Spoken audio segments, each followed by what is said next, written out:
Sir हमें क्या क्या देखना है? फिलहाल जो आपका टॉपिक है वो टॉपिक है इलेक्ट्रोकार्डियोग्राफ, जिसको क्या बोला जाता है? ईसीजी बोला जाता है सर। ये आपका जो है ये है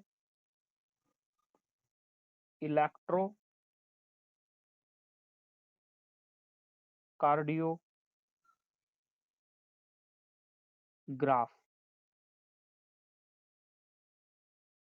इलेक्ट्रोकार्डियोग्राफ यानी जिसको शॉर्ट में आपने सुना होगा बहुत बार, ईसीजी।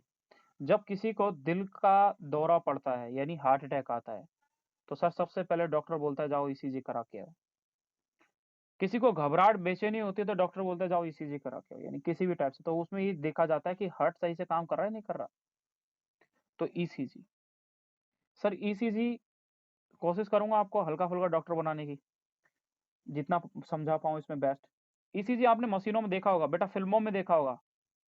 फिल्मों में देखा होगा एक ईसीजी जो होती है वो कुछ ऐसे चल रही होती है ना। फिल्मों में तो ऐसी होता है कि आजकल फिल्मी स्टाइल तुमने देखा है ईसीजी में, मतलब मर रहा होगा लेकिन फिर भी पता नहीं ऐसे कोई जादू की वो होती है, उसमें वो जिंदा कर देते हैं उनको। उसकी छाती पे घूसा मार मार के जैसा भी होता है, बोलते हैं छाती पीट पीट के रो रहा है कोई, और वो जिंदा हो जाता है थोड़ी देर में, या फिर उसके ऊपर आंसू गिरे तो वो जिंदा हो जाता है। ये फिल्मों में होता है, रियल में ऐसा नहीं होता। ये ईसीजी है। ईसीजी आपने बहुत सारे ऐसे मॉनिटर देखे होंगे सर, ऐसे मॉनिटर देखे होंगे आपने, देखे आपने सर ऐसे मॉनिटर देखे होंगे। ये पेशेंट लेटा हुआ है, ये पेशेंट लेटा हुआ है। अभी पेशेंट लेटा हुआ है तो इस पेशेंट के लेटने के बाद क्या होता है, इसकी बॉडी के यानी ये जो ये लगाई गई है इनको लीड्स बोलते हैं, LEAD, लीड। ये जो लीड है ये कहाँ लगाई हुई है? ये सर हार्ट के आसपास लगाई गई है। अभी हार्ट के आसपास लगाई गई है तो ये सारी की सारी जो होती है ये इस कंप्यूटर से अटैच होती है। नहीं, ये सारे के सारे क्या है, ये कनेक्टेड है किससे? इस कंप्यूटर से। और ये क्या है, ईसीजी की मशीन है। तो आप इसमें बेसिकली यहाँ पर आपको देखने को मिल रहा होगा सारा का सारा जो दिख रहा है इसमें, कि इसमें ईसीजी बनी हुई है। अब दो चीजें मैं आपको यहाँ क्लियर करना चाहूंगा, दो चीजें बहुत अच्छे से क्लियर करना है हमें, और वो क्या करना है वो हमें समझेंगे अभी। एक चीज देखो, एक नॉर्मली अगर ये ओरिजिनल डायग्राम देखो, ये ईसीजी का वो बना रखा है। ईसीजी में ये ईसीजी की मशीन है बेटा, ये वाली, ये ईसीजी की मशीन है। अब एक एक वर्ड समझो, देखो एक वर्ड समझो बेटा। नेट का पहला क्वेश्चन क्या है ईसीजी के बारे में, मैं समझाने की कोशिश करता हूँ। बहुत ही प्यारा और बहुत अच्छा क्वेश्चन है ये। ईसीजी की जो मशीन है, इसमें देखें, ये जो ईसीजी की मशीन दिख रही है, ये ऊपर दिख रही है, ये ईसीजी की मशीन से क्या हुआ है, एक तार कनेक्टेड है सर, ये कनेक्टेड है, ये दिखा रखा। ये तार कनेक्टेड है पूरा का पूरा। इसमें क्या होता है, ये वायर जो है ये कनेक्टेड है कहाँ पर, चेस्ट वेस्ट में। एक वायर जो होती है एक हाथ में आ रहा होता है, लेफ्ट हैंड में, एक राइट हैंड में चले जाएगा। और दो जो है वो पैरों में लगा देते हैं, एक राइट और लेफ्ट पैर में, दोनों में लगा देंगे।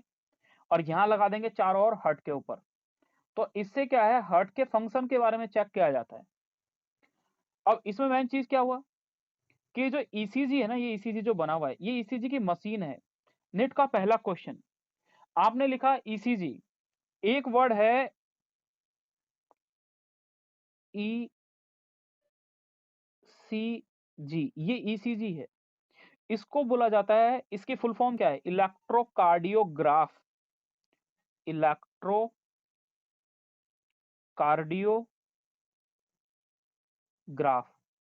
सर मैंने इससे क्या जाना, सर इलेक्ट्रोकार्डियोग्राफ का मीन क्या जानना चाहते हैं? सर इलेक्ट्रोकार्डियोग्राफ से आप ये जानना चाहते हैं कि ये सर एक मशीन है। इलेक्ट्रोकार्डियोग्राफ क्या है, एक मशीन है। लेकिन सर, लेकिन सर जो रिपोर्ट आती है ना, रिपोर्ट मतलब क्या, मशीन को क्या बोला गया है बेटा, इलेक्ट्रोकार्डियोग्राफ। मशीन का नाम होता है इलेक्ट्रोकार्डियोग्राफ।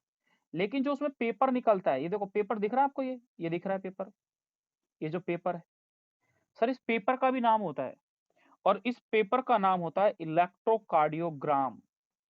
इस पेपर का नाम होता है, सॉरी मैं इलेक्ट्रोकार्डियोग्राम, इसका नाम होता है इलेक्ट्रोकार्डियोग्राम। तो इलेक्ट्रोकार्डियोग्राफ ईसीजी होता है, और इलेक्ट्रोकार्डियोग्राम जो यहाँ पे बना हुआ है इसका नाम क्या है, इलेक्ट्रोकार्डियोग्राम। Cardiogram, cardiogram.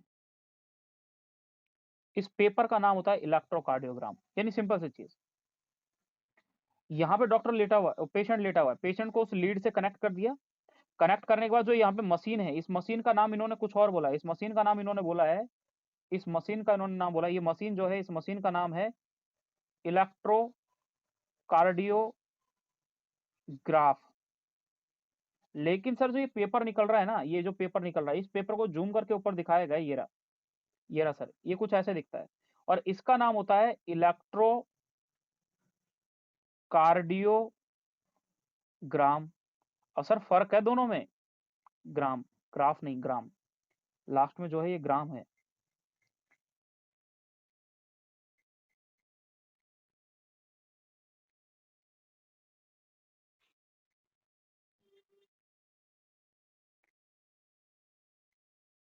ग्राम।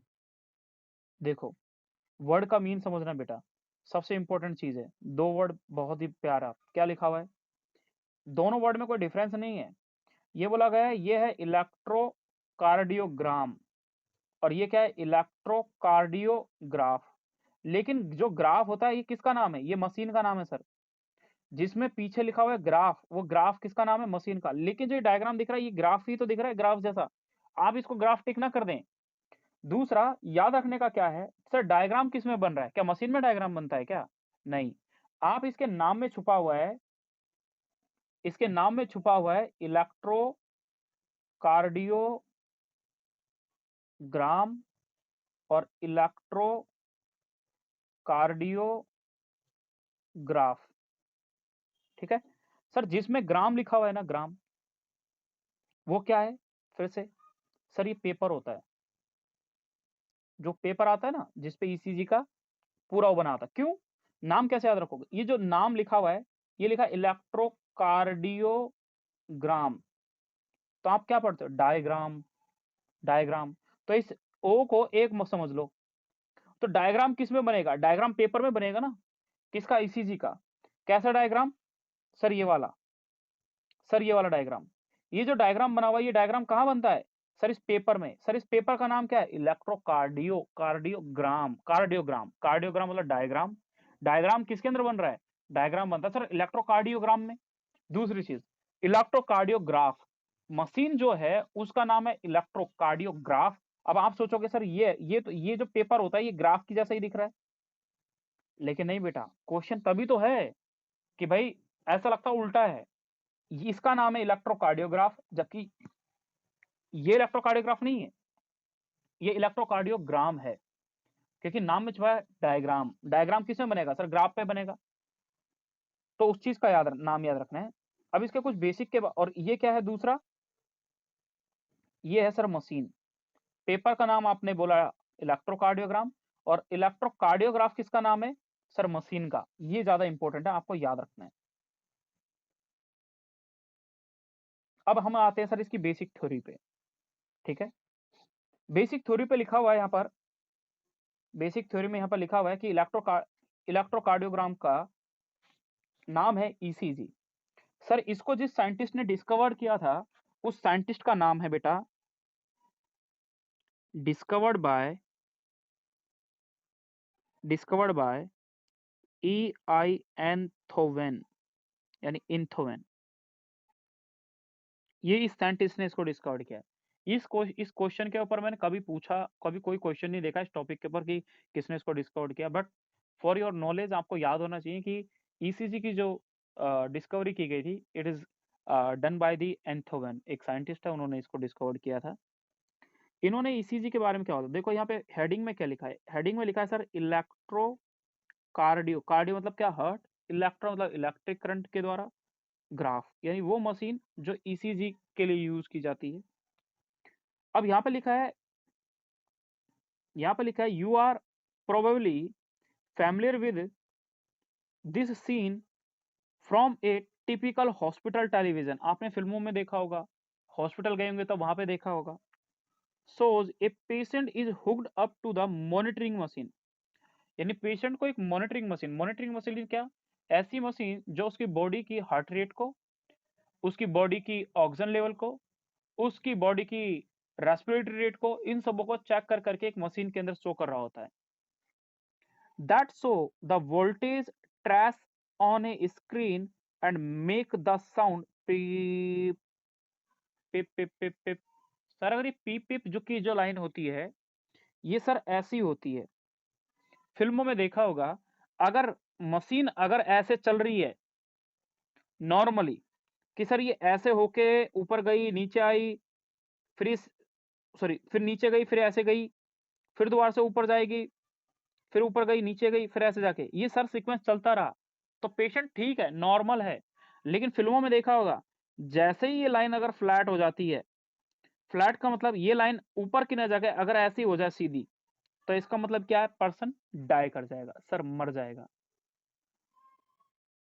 तो फिल्मों में यही है कि लाइन फ्लैट होते ही उसकी डेथ हो गई, इसलिए लिखा है पिप पिप पिप पैप, ये जो भी लिखा हुआ है। As the patient is goes into cardiac arrest, cardiac arrest का मीन ये हुआ कि पेशेंट जब कार्डिक अरेस्ट की कंडीशन में जाता है, कार्डिक अरेस्ट का मतलब ये होता है, सर हार्ट जो है वो बीट नहीं कर रहा, यानी हार्ट को मान लो आपने पकड़ लिया, अरेस्ट कर लिया, तो हार्ट क्या भाग पाएगा, नहीं भाग पाएगा, भाग पाएगा इन द सेंस बीट नहीं कर पाएगा, धड़क रहा है ना, वो धड़क नहीं पाएगा। इसलिए बोला गया जब कार्डिक अरेस्ट होता है, तो उस कंडीशन में इस टाइप की साउंड पेशेंट की नहीं सुनाई देती, पिप पिप पिप पैप, ये इस टाइप की नहीं सुनाई देगी। दिस टाइप ऑफ मशीन, अब देखो ये नाम, ये क्वेश्चन आ गया, this type of machine, machine आ गया, मशीन का नाम क्या है, electrocardiograph is use to obtain an electrocardio diagram, एक डायग्राम ऑब्टेन करने के लिए किसका यूज करते हैं, इलेक्ट्रोकार्डियोग्राफ का, जिसका नाम है ECG. Now the ECG is a ECG is a ECG is a graphical representation of the electrical activity of the heart during a cardiac cycle. Sir cardiac cycle का मीन ये था कि हमारे राइट एट्रियम से blood right ventricle में गया, right ventricle से lungs में गया, लंग्स से हमारे लेफ्ट एट्रियम में आया, लेफ्ट एट्रियम से लेफ्ट वेंट्रिकल में गया, और उससे एओर्टा के थ्रू पूरी बॉडी में चले गया। सर यही था कार्डिक साइकिल जो हम लास्ट पढ़ चुके हैं। तो उसमें उस पूरी एक्टिविटी को कंट्रोल करने का काम जो होता है, उसको ग्राफ में जो शो करने का तरीका होता है, वो कौन करता है सर, वो करता है ईसीजी। तो ECG is a graphical representation of the electrical activity of the heart during a cardiac cycle, and to obtain a standard ECG as so in the diagram, as so in the figure and diagram, ये वाला left side वाला जो लिखा हुआ है, इसमें लिखा है a patient is connected to machine, a patient जो होता है is connected to the machine which three electrical lead LEAD, यानी जब भी कभी किसी पेशेंट की बात करते हैं, तो सर वो पेशेंट जो होता है वो थ्री इलेक्ट्रिकल लीड से कनेक्ट होता है। थ्री इलेक्ट्रिकल लीड का मतलब क्या हुआ, थ्री इलेक्ट्रिकल लीड का मतलब सर ये हुआ कि जब पेशेंट को कभी भी जब पेशेंट को कभी भी आप देखोगे, इसमें नहीं शो हो रहा है, इसमें शो हो रहा है हल्का, इस थ्री इलेक्ट्रिकल लीड का मतलब ये जो लिखा हुआ है, थ्री इलेक्ट्रिकल लीड, लीड मतलब तार समझो, but three electrical lead, lead का मतलब होता है किसी चीज को अचीव करना या फिर उसकी ओर मूव करना, मतलब पीछा करना टाइप से। अब थ्री इलेक्ट्रिकल लीड कहाँ कहाँ लगी है सर, एक तो लगती है अपर लिम्ब में, देखो ये हाथ में लगा के भी दिखा रखी है आपको, तो ये दोनों हाथों में लगती है। दूसरी चेस्ट पे लगी हुई दिख रही है, ये दिख रही, तो दूसरी लगती है चेस्ट वाले रीजन में। और एक जो होते हैं ना, वो तार देखो, तार जाते हुए दिख रहा होगा आपको, ये दिख रहा है, देखो ये जा रहा है नीचे की ओर, और यहाँ पैर में हल्का फुल्का आपको दिख रहा है। तो तीन जगह होती है, यानी जो हमारा फुट जो होता है वहां पे, हमारी हैंड जो होता है उसके रिस्ट पे होता है, और जो हमारी चेस्ट होती है जहां हमारा हार्ट होता है वहां पर इसकी लोकेशन होती है। तो तीन जगह पे हमारे इन लीड्स को लगाया जाता है जो इलेक्ट्रिकल लीड्स होती हैं। तो एक हैंड हो गया, चेस्ट हो गई, और हमारा लेग हो गई। इन तीन जगह पे क्या लगाते हैं, इन इलेक्ट्रिकल लीड को लगाते हैं, ताकि हमारी हार्ट की जो रिदमिक एक्टिविटी है उसको चेक किया जा सके। तो इसने जो वर्ड यूज किया, उन वर्ड्स का मीन आप समझें, ये नहीं कि ये क्या बोल दिया इसने, ठीक है। तो 3 इलेक्ट्रिकल लीड कौन सी है, 1 टू द ईच रिस्ट, है ना, दोनों कलाई पे, and to the left ankle मतलब वही पैर का जो एंकल है, that continuously monitor the heart activity, जो हार्ट की एक्टिविटी को क्या करते हैं, मॉनिटर करते हैं। And for a detailed evaluation of the heart function, the multiple lead are attached to the chest region। तो 3 रीजन हो गए ना, एक ये रहा, दूसरा ये रहा, और तीसरा ये रहा। इन 3 रीजन पे बहुत सारी क्या लगाई जाती है, लीड्स लगाई जाती है, कहां पर, चेस्ट रीजन में। Here we will talk only about a standard ECG. Standard ECG का मतलब क्या, नॉर्मल ईसीजी, यानी इस पेशेंट में कोई बीमारी नहीं है, जो ये ईसीजी बना हुआ है ये नॉर्मल ईसीजी है। जब किसी पेशेंट की अगर उसके ईसीजी का जब आप देखते हो तो उस ईसीजी में आपको अगर इस टाइप के डायग्राम बने हुए दिखते हैं तो इसका मतलब ये है वो पेशेंट नॉर्मल है। लेकिन अगर मान लो इस टाइप का नहीं दिखाई दिया और कुछ अलग टाइप का दिखाई दे रहा है तो सर फिर एबनॉर्मल हो सकता है। बट वो एबनॉर्मल होने के बहुत अलग अलग चांसेस हैं, क्योंकि हर एक वेव जो है, जैसे पी है, क्यू है, आर है, एस है, टी है, या क्यू आर एस है, ये सारी चीजें जो हैं ये अलग अलग हैं। समझाऊंगा अभी। अब क्या लिखा है वो चीज देखो, इसमें आगे लिखा हुआ है, लिखा है each peak in the ECG is identified with a letter from P to T. तो एबीसीडी बोलते हैं, A B C D E F G, उसी टाइप से P Q R S T U V, इस टाइप से होगा सब।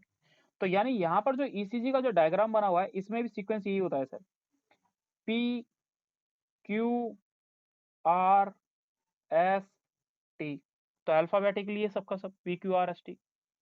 अब दो चीज के बीच की बात की जाएगी, इन दोनों के बीच की बात की जाएगी, इन दोनों के बीच की बात की जाएगी, इन दोनों के बीच की बात की जाएगी। तो दो के बीच की चीज को क्या बोलते हैं, इंटरवल बोलते हैं। तो पहले वाले को मैं ये बोल सकता हूँ ना, पी क्यू इंटरवल, या मैं इसको ऐसे ही बोल सकता हूँ क्यू आर इंटरवल, या आर एस इंटरवल, या एस टी इंटरवल, इस टाइप से अलग अलग इंटरवल हैं। अब इसमें देखो, ये जो लिखा है ना बेटा, ये निट का क्वेश्चन है और बहुत ही इंपॉर्टेंट है, तो प्लीज काइंड अटेंशन, ये बहुत ही ज्यादा इंपॉर्टेंट है। देखो क्या बोल रहा है, each peak in the ECG is identified with a letter from P to Q that correspond to a specific electrical activity of the heart।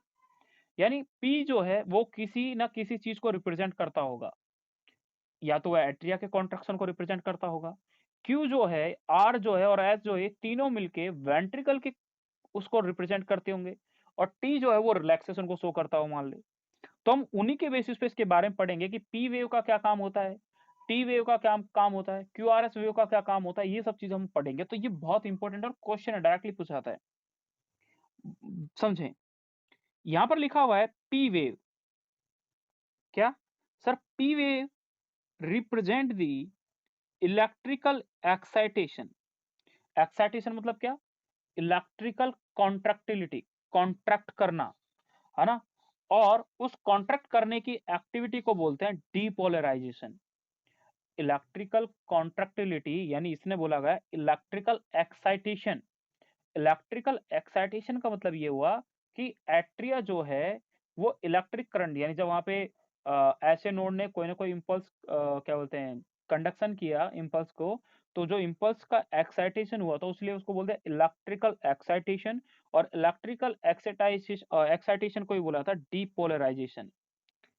Depolarisation, अच्छा डीपोलराइजेशन क्या होता है, ये पोलराइजेशन क्या होता है, मैं इसको आपको जस्ट थोड़ी देर में समझाऊंगा कि हर एक चीज का मीन क्या है, कि पोलराइजेशन का मीन क्या है, डीपोलराइजेशन का मीन क्या है। तो मैं एक काम करता हूँ, मैं इसको आपको पहले समझा ही देता हूँ कि इनका मीन क्या होता है। सर समझ लेते हैं, थोड़ा थोड़ा डिटेल कर देता हूँ मैं, ये रीपोलराइजेशन डीपोलराइजेशन ऐसे वर्ड आएंगे आपको, ये आपको मैं आगे पढ़ाऊंगा, अभी नहीं, बट वहां पे मैं इसके बारे में डिस्कस करूंगा फिर से। देखो एक चीज पढ़ो, होता क्या है, मान लो पहला पॉइंट मैं समझाने की कोशिश कर रहा हूं। पहला पॉइंट क्या होता है, रेस्टिंग फेज। रेस्टिंग फेज, या इस रेस्टिंग फेज का ही नाम होता है पोलराइजेशन। क्या बोलते हैं इसी को, पोलराइजेशन। सर रेस्टिंग फेज क्या फेज होता है, रेस्टिंग फेज वो फेज होगा जिसमें कोई भी इलेक्ट्रिकल एक्साइटेशन, यानी रेस्टिंग फेज वो फेज होगा। रेस्टिंग फेज कौन सा फेज होगा सर? रेस्टिंग फेज वो फेज होता है जिसमें कोई भी एक्शन पोटेंशियल जनरेट नहीं होता, जिसमें कोई भी एक्शन पोटेंशियल जनरेट, जनरेट मतलब प्रोड्यूस होना, बनना, जनरेट नहीं होगा। यानी इसी को मैं ये कह सकता हूं जिसमें इलेक्ट्रिकल इलेक्ट्रिकल एक्साइटेशन जो होगी वो क्या होगी? अब्सेंट होगी। क्रॉस का मतलब अब्सेंट। तो रेस्टिंग फेज मतलब क्या है? रेस्ट कर रहा है सर। और इस रेस्टिंग फेज को हम सिंपल भाषा में बोल देते हैं, साइंस की भाषा में क्या? पोलराइजेशन। पोलराइजेशन का मतलब क्या हुआ? कोई भी जो मेम्ब्रेन होती है, कोई जो मेम्ब्रेन होती है, ये एक मेम्ब्रेन है, मान लो हार्ट की मेम्ब्रेन है। इस हार्ट के मेम्ब्रेन के बारे में अगर मैं बात करना चाहूंगा तो मैं ये बोलूंगा कि बाहर की ओर इस मेम्ब्रेन में प्लस प्लस का चार्ज होता है। कौन से वाला चार्ज? प्लस प्लस का चार्ज होगा। और अंदर की ओर कौन सा चार्ज होगा? माइनस माइनस वाला चार्ज। ये एक सेल है, ये एक सेल है किसकी? हार्ट की। अब हार्ट की सेल में अंदर की ओर जो है वो कैसा चार्ज है सर? नेगेटिव। और बाहर कैसा चार्ज है? पॉजिटिव। इसकी वजह से होगा क्या? इसकी वजह से ये चीज होती है कि सेल के अंदर, कहां पर? अंदर की ओर जो सेल में जो एक्शन पोटेंशियल है वो क्या है? नेगेटिव है। नेगेटिव मिली वोल्ट नेगेटिव है। जिसकी वजह से क्या होगा? कोई भी एक्शन पोटेंशियल जनरेट नहीं होगा। I repeat, I repeat sir, I repeat sir, resting phase क्या होता है? सर रेस्टिंग फेज का दूसरा नाम होता है पोलराइजेशन, पहली चीज। दूसरा, रेस्टिंग फेज वो बोलते हैं जब कोई भी चीज रेस्ट कर रही है। सर रेस्ट कर रही है तो उसमें कोई ना कोई एक्टिविटी होगी क्या? नहीं होगी सर। इसका मतलब ये हुआ कि सर वो, उसमें एक्शन पोटेंशियल जो है, जो इंफॉर्मेशन लेके जाएगा वो, या फिर उसमें जो जनरेट करने की पोटेंशियल होगा, या फिर इलेक्ट्रिकल एक्साइटेशन जो होगा वो उसके अंदर क्या होगा? अब्सेंट होगा। इसका मतलब क्या होता है? अब ये याद रखने वाली बात है। मैं आपको ये बता रहा हूं कि रेस्टिंग फेज में या पोलराइजेशन फेज में हार्ट की मसल में कौन सा चार्ज कहां होगा? तो आप ये बोलोगे कि सर आउटर साइड जो होता है वहां पर पॉजिटिव चार्ज होगा, और इनर साइड जो होता है वो नेगेटिव चार्ज होता है।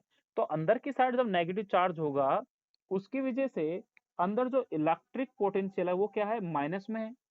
सर अगर माइनस में है तो कोई भी इलेक्ट्रिकल एक्टिविटी प्रोड्यूस नहीं होगी।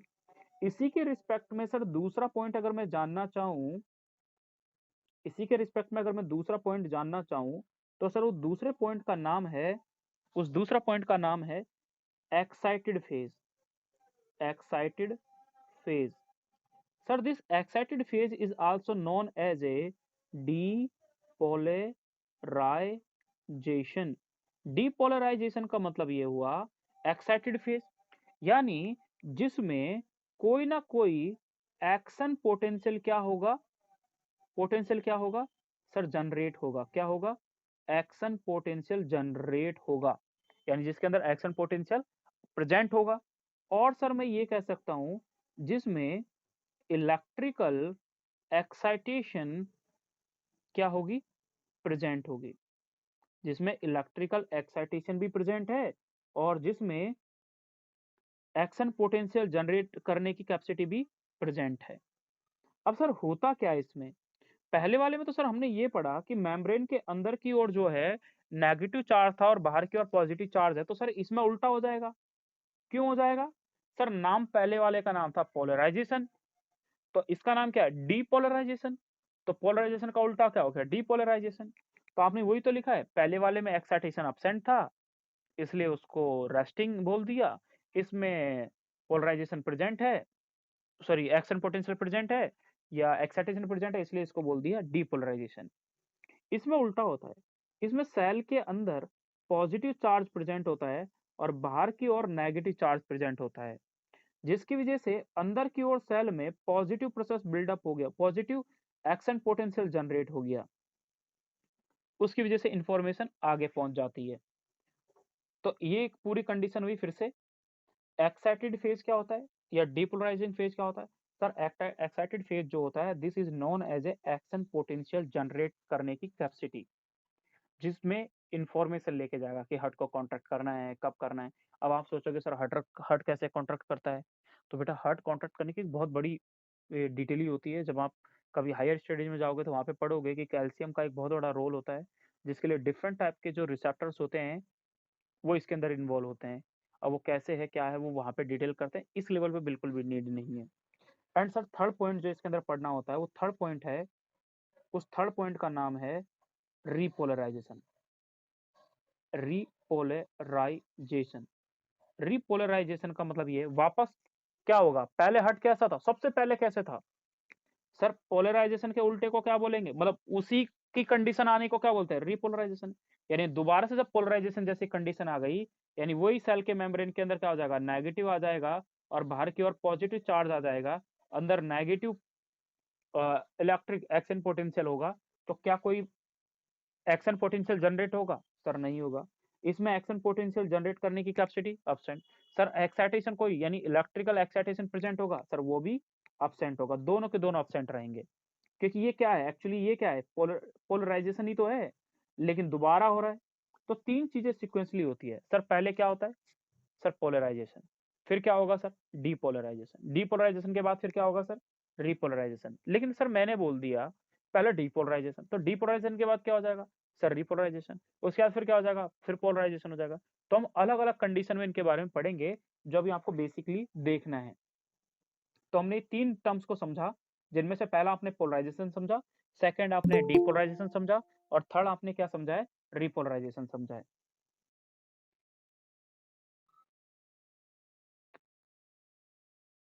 स्टार्ट करते हैं सर। इसमें लिखा हुआ है पहला पहला पॉइंट क्या लिखा है? जो पी वेव है सर, जो पी वेव है, the P wave represent the electrical excitation. Sir electrical excitation मतलब आ गया, इसका मतलब क्या है? डीपोलराइजेशन। तो पहला क्वेश्चन ही नेट का ये होता है कि पी वेव रिप्रेजेंट, तो आप बोलते हो sir depolarization. Sir electric potential या electrical excitation, sir action potential generate करेगी, उसको बोलते हैं पी वेव। इसमें बोला गया the P wave represent the electrical excitation और डीपोलराइजेशन ऑफ किसका? एट्रिया। ये इंपॉर्टेंट है। सर किसका डीपोलराइजेशन की बात कर रहा? Sir atria. क्या दोनों एट्रिया? हाँ, दोनों एट्रिया का डीपोलराइजेशन होता है। डीपोलराइजेशन मतलब क्या? वो कॉन्ट्रैक्ट करेगा, कॉन्ट्रैक्ट करेगा क्योंकि एक्शन पोटेंशियल जनरेट होता है। दूसरी चीज, अगर इसमें बोल रहा है विच लीड टू, जिसकी वजह से क्या होगा?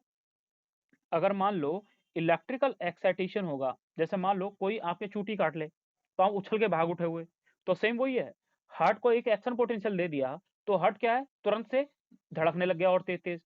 वही चीज है। इसलिए हुआ क्या कि P wave represent the electrical excitation या depolarization of the atria which lead to the contraction of the both the atria. जिससे क्या होगा? दोनों के दोनों एट्रिया जो हैं वो कॉन्ट्रैक्ट करेंगे। ये सर मैंने पी वेव का समझा। उसके बाद होता क्या है? उसके बाद लिखा था Q R S complex represent the depolarisation of the ventricle. किसका डिपोलराइजेशन? सर वेंट्रिकल का। अभी मैंने पहले वाले में क्या समझा, पी वेव में क्या समझा? पी वेव का क्या हो रहा है? सर कॉन्ट्रैक्शन हो रहा है। सर क्यू आर एस का भी क्या हो रहा है? सर कॉन्ट्रैक्शन हो रहा है। क्योंकि हमने एक चीज समझी है ना, जब डिपोलराइजेशन आ रहा है, सिंपल सी बात है, जब हार्ट के पास एक एक्शन पोटेंशियल आएगी, एक्शन पोटेंशियल आएगा, यानी एक इंफॉर्मेशन आएगी कि देख भाई कॉन्ट्रैक्ट करना है, तो हार्ट क्या है, कॉन्ट्रैक्ट करेगा। तो कॉन्ट्रैक्ट की बात करूंगा ना मैं, तो मैं उसमें रिलैक्स की तो बात करूंगा ही नहीं। इसलिए दोनों में लिखा हुआ है कि the QRS complex represent the depolarisation of the ventricle. P wave क्या रिप्रेजेंट करा? सर एट्रिया का डिपोलराइजेशन। दूसरी चीज, एट्रिया उसमें क्या करेंगे, दोनों के दोनों कॉन्ट्रैक्ट करेंगे। क्यू आर एस कॉम्प्लेक्स क्या रिप्रेजेंट करेगा? तो इसको एक साथ में बोला जाता है बेटा, जो ये बना हुआ है ना क्यू आर एस एक्स, इनको एक साथ में बोला जाता है क्यू आर एस कॉम्प्लेक्स। इस क्यू आर एस कॉम्प्लेक्स का क्या होता है? इसमें डिपोलराइजेशन होता है। और डिपोलराइजेशन किसका होता है? दोनों एट्रिया का होता है। अच्छा, दोनों एट्रिया का डिपोलराइजेशन हो रहा है, तो वो चीज याद रखना है, इट विच इनिशिएट, इनिशिएट मतलब स्टार्टिंग करता है द वेंट्रिकुलर कॉन्ट्रैक्शन। अब और the contraction start shortly after Q and mark the beginning of this systole. Underline करना इसको, और ये बहुत इंपॉर्टेंट लाइन है लास्ट वाली। इसमें होगा क्या? इसमें क्या होगा, इसका कॉन्ट्रैक्शन कब स्टार्ट होगा, यानी वेंट्रिकल का कॉन्ट्रैक्शन कब स्टार्ट होगा, वो तो यहां देखने से ही पता चल रहा है। क्योंकि जब क्यू वेव स्टार्ट होगी, क्योंकि क्यू आर एस कॉम्प्लेक्स जो है वही रिप्रेजेंट कर रहा है वेंट्रिकल के कॉन्ट्रैक्शन को, तो वेंट्रिकल के कॉन्ट्रैक्शन को रिप्रेजेंट करने के लिए क्या है, ये है जो है ये यहाँ पे, ये है जी क्यू वेव। इस क्यू वेव से ये स्टार्ट हुआ, क्यू वेव के बाद स्टार्ट हुआ किसका, ये किसको रिप्रेजेंट कर रहा है, वेंट्रिकल के कॉन्ट्रैक्शन को। तो वेंट्रिकल का कॉन्ट्रैक्शन यानी क्यू आर एस जो कॉम्प्लेक्स है, ये किस चीज को रिप्रेजेंट कर रहा है, वेंट्रिकल के कॉन्ट्रैक्शन को। तो इसकी जो लास्ट लाइन है वो इंपॉर्टेंट है, वो आपको याद रखनी है बेटा, वो पूछी जाती है। द कॉन्ट्रैक्शन स्टार्ट, यानी वेंट्रिकल का कॉन्ट्रैक्शन कब स्टार्ट होगा, शॉर्टली, यानी शॉर्टली आफ्टर क्यू वेव के थोड़ी देर बाद। तभी तो लिखा है ये ग्राफ आपको नीचे जाते हुए क्यों दिख रहा है, क्योंकि इसने हल्का फुल्का टाइम लिया होगा, तभी तो ये नीचे जाते हुए दिख रहा है। नहीं तो ये ऊपर ही सीधा का सीधा यहीं से ऊपर उठ जाता, ये ऐसे आके ऐसे ऊपर चले जाता। ये नीचे जाके क्यों गया, क्योंकि इसने कुछ ना कुछ टाइम लिया है, ठीक है, इसलिए। आगे लिखा है द टी वेव, जो लास्ट वेव है, that will be represent the return of the ventricle from excited to the normal state. और जब नॉर्मल स्टेट में कोई चीज वापस आती है तो टी वेव रिप्रेजेंट करती है the return of the ventricle from excited to the normal state. It is called as a repolarization. उसको क्या बोला गया है, रिपोलराइजेशन। रिपोलराइजेशन मतलब क्या, वही पोलराइजेशन का उल्टा, नॉर्मली आ जाना। The end of the T wave mark the end of the systole. T wave का जो रिप्रेजेंटेशन होता है वो किस चीज को रिप्रेजेंट करता है, end of the systole. End of the systole क्या होता है, वही sir contraction, systole, C stall, C for contraction, C for systole. तो सिस्टोल का एंड ऑफ सिस्टोल कौन रिप्रेजेंट करता है, तो आपसे क्वेश्चन पूछाएगा तो एंड ऑफ सिस्टोल क्या है, तो हम बोलोगे सर टी वेव रिप्रेजेंट करती है। नाउ काफी बार एक एक बेसिक चीज लिख रखा है यहाँ पर, obviously by counting the number of QRS complex that occur in a given time period। एक ECG जो है, मैंने पीछे पढ़ाया था आपको, हार्ट का एक कार्डिक साइकिल कितना टाइम पीरियड लेता है, 0.8 सेकंड। अब वो 0.8 सेकंड में पूरे हार्ट का जो ECG ना ये होता है, मैं अभी आपको थोड़ी देर में समझाऊंगा। One can determine the heart beat rate of an individual. एक हार्ट का जैसे मान लो ECG कभी चेक करोगे तो जैसे ये QRS है, 1 है, 2 है, 3 है, 4 है, 5 है, ऐसे काउंट करके आप क्या बता सकते हो, आप सर ये बता सकते हो कि आपका हार्ट 1 मिनट में या फिर कितने सेकंड में कितनी बार धड़का, उस चीज को भी आप बता सकते हो। आगे, since the ECG is obtained from a different individual have a रफली द सेम। अब यहाँ पे मैं डिफरेंट लिख के दे दूंगा तो आप गलत कर दोगे, यानी मोस्टली आप सभी लोगों का ECG देखना, 10 लोगों का ECG देखना, आप ना फर्क ही नहीं कर पाओगे, क्योंकि आपने अभी पढ़ा नहीं है बिल्कुल भी। लेकिन एक डॉक्टर भी जो है उसको भी पूरी की पूरी सिमिलरिटी मिलती है, क्योंकि डॉक्टर को भी पता है कि इसमें सारे सारे सिमिलरिटी होती है, बस एक हल्की सी गलती पकड़नी होती है। तो इसलिए लिखा है डिफरेंट इंडिविजुअल हैव रफली the same shape for a given lead configuration and any deviation from this shape. अगर मान लो ये हमारा हार्ट का एक ECG बना दे रखा है, अब ये जो ECG है सर, ये जो ECG है, ये ECG का डायग्राम हल्का फुल्का गड़बड़ आ जाए इसमें, ये ना ऊपर की जगह ये नीचे की ओर होके जाए, ये ऊपर की जगह नीचे की ओर होके जाए, तो इसका मतलब ये हुआ कि इस पर्सन को कोई ना कोई और बीमारी है। सर ये ऊपर और उठ के जाए तो भी कोई बीमारी है। सर ये नीचे हो जाए तो इसका मतलब क्या है, तो भी बीमारी है। सर ये वाला पार्ट फ्लैट हो गया तो भी कोई ना कोई बीमारी है। तो मतलब होता क्या है सर, सर अगर मान लो नॉर्मल तो ये मुझे दिख रहा है ECG, मतलब आपके पास अगर ECG आता है कभी, तो आप क्या करोगे, आप उसमें देखोगे कि क्या वो ECG के अंदर सेम ऐसे डायग्राम बन रहा है पूरा का पूरा, या इससे अलग बन रहा है। अगर इससे कहीं भी कोई अलग बन रहा है, मान लो ये जो P वेव है, अगर ये हल्की सी नीचे है और नीचे, इसका मतलब क्या है, कोई ना कोई दिक्कत है किसमें, एट्रिया में। P वेव किसको रिप्रेजेंट कर रही है, एट्रिया के कॉन्ट्रैक्शन की। सर ये QRS में अगर कोई दिक्कत है इसमें, तो सर ये आपको या तो नीचे की ओर बना हुआ दिखेगा, या सर ये थोड़ा और छोटा दिखेगा। तो इसमें भी क्या है, उस पेशेंट को आप समझ सकते हो कि सर उसके वेंट्रिकल में कोई ना कोई दिक्कत है। दूसरी चीज सर, अगर मान लो सर ये फ्लैट हो जाए, ये वाला पार्ट ये फ्लैट हो गया सर, या फिर ये सर नीचे की ओर बन जाए ऊपर की जगह, तो ये भी क्या रिप्रेजेंट करेगा कि सर जो हमारा वेंट्रिकल है उसमें सिस्टोलिंग कंडीशन में कोई ना कोई दिक्कत है। तो ये बीमारी को तो बताता है ECG। अब वो किस किस टाइप की बीमारी को बताता है मैं आपको थोड़ी देर बाद में बताऊंगा। इसलिए लिखा है hence it is hence it is of the great clinical significance. सबसे इंपॉर्टेंट यही होता है कि कभी भी देखना, जब किसी को हार्ट की दिक्कत होती है सबसे पहले डॉक्टर बोलता है ईसीजी करा के लाओ। सबसे पहली कंडीशन यही होती है ईसीजी करा के लाओ। उस ईसीजी में कुछ करते नहीं है। उस इस ईसीजी में उस ईसीजी में उस पेशेंट के इन वेव को चेक किया जाता है। उस कंडीशन में उस पर्सन के इन वेव को चेक किया जाता है। उसकी इन वेव के बारे में चेक किया जाएगा, ये वेव जो है सही से बनी हुई है नहीं बनी हुई है। जैसे पी को देखो, ये यू बनी हुई है, नीचे जाके क्यू आर एस ये बना हुआ है, फिर यूं जाके ये बना हुआ है ऐसे। अगर ये ऐसे बना हुआ डायग्राम तो इसका मतलब ये पर्सन क्या है, नॉर्मल है। अब इसमें मैंने, आप इसका स्क्रीनशॉट ले लें इस पेज का, और आप इस चीज के बारे में समझें कि जो पहले वाला है ये कैसी चीज, पी किसको रिप्रेजेंट कर रहा है, एट्रिया को। ये वेंट्रिकल को कौन रिप्रेजेंट कर रहा है, वो देखें। एसटी सेगमेंट जो है वो किसको रिप्रेजेंट कर रहा है। एंड में आपको सारी चीज बता रखी है, ये सारी चीज जो डिटेल दे रखी है। तो मैंने एक वर्ड यूज किया था इंटरवल। क्या, इंटरवल। यानी यहां से यहां तक एक कंप्लीट ईसीजी में यहां से शुरुआत हुई और यहां तक जो है टोटल कितना टाइम लगा, 8 सेकंड। एक कार्डिक साइकिल जो है 8 सेकंड ही तो लेता है, मतलब 0.8 सेकंड लेता है, 8 नहीं, 0.8 सेकंड लेता है। तो अगर पी और आर के बीच के अगर इंटरवल की बात करें तो वो कितना होगा, वो चीज आप यहां से याद रख सकते हो। क्यू आर एस का टोटल इंटरवल कितना होता है तो आप 0.2 बोलोगे। अब 0.2 से यहाँ तक का इंटरवल कितना होता है तो आप वो भी बता सकते हो। पर आपसे इतना पूछेगा नहीं, नेट में कभी नहीं पूछने वाला। एमबीबीएस में आओगे तो आप कभी से आपको तब डिटेल पड़ेगी। ये एक नॉर्मल ईसीजी है बेटा, ये नॉर्मल ईसीजी का डायग्राम है। अब देखो, एक ये बना रखा है, दो बना रखा है, तीन बना रखा है, चार बना रखा है, पांच बना रखा है। इस इतने को काउंट करके आप क्या बता सकते हो, किसी भी पर्सन का हार्ट साउंड बता सकते हो, हार्ट बीट बता सकते हो कि उसका दिल 1 मिनट में कितनी बार धड़क रहा है। ठीक है, ये नॉर्मल ईसीजी है। ये नॉर्मल ईसीजी, ये भी नॉर्मल ईसीजी है। तो इसमें एक टाइम पीरियड बताया गया है, दो ईसीजी का वो बना रखा है, इसलिए यहाँ पे 16 हो गया, 8 और 8। तो उस हिसाब से आप याद रखें। तो दो ईसीजी यानी आर आर के बीच के इंटरवल को क्या बोल दिया, आर आर इंटरवल। और एस टी के जो, ये एस है और ये टी है, तो इसके बीच के इंटरवल को क्या बोलेंगे, एस टी इंटरवल। पी और क्यू के बीच के इंटरवल क्या बोलेंगे, पी और क्यू इंटरवल। पी और आर के बीच के इंटरवल क्या बोलेंगे, पी आर इंटरवल। बस होगी। इसके अलावा हमें इसमें कुछ और ज्यादा डिटेल नहीं करनी।